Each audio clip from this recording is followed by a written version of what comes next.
బాగా డబ్బున్న వాళ్ళు ఎవరినైనా మీరు చూడండి, వాళ్ళు ఎవరో ఆనందంగా లేరు. కోటీశ్వరులు ఉంటారు కదా మీ కళ్ళెదురుగా, వాళ్ళని కనుక్కోండి ఆనందంగా ఉన్నారేమో. కనీసం రెండో పూట తిండి తింటలేదు, చపాతీలు తింటారు. దిక్కుమాలిన బతుకంటే అదే.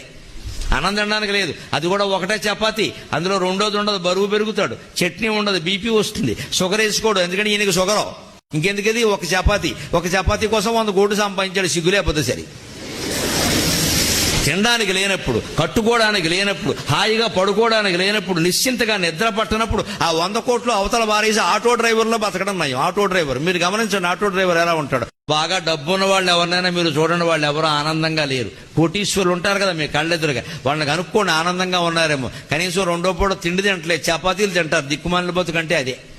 అన్నం తినడానికి లేదు, అది కూడా ఒకటే చపాతీ, అందులో రెండోది ఉండదు, బరువు పెరుగుతాడు. చట్నీ ఉండదు, బీపీ వస్తుంది. షుగర్ వేసుకోడు, ఎందుకంటే ఈయనకి షుగరు. ఇంకెందుకది ఒక చపాతీ కోసం 100 కోట్లు సంపాదించాడు, సిగ్గులేకపోతే సరి. తినడానికి లేనప్పుడు, కట్టుకోవడానికి లేనప్పుడు, హాయిగా పడుకోవడానికి లేనప్పుడు, నిశ్చింతగా నిద్ర పట్టనప్పుడు ఆ 100 కోట్లు అవతల వారేసి ఆటో డ్రైవర్లో బతకడం నయం. ఆటో డ్రైవర్ మీరు గమనించండి, ఆటో డ్రైవర్ ఎలా ఉంటాడు.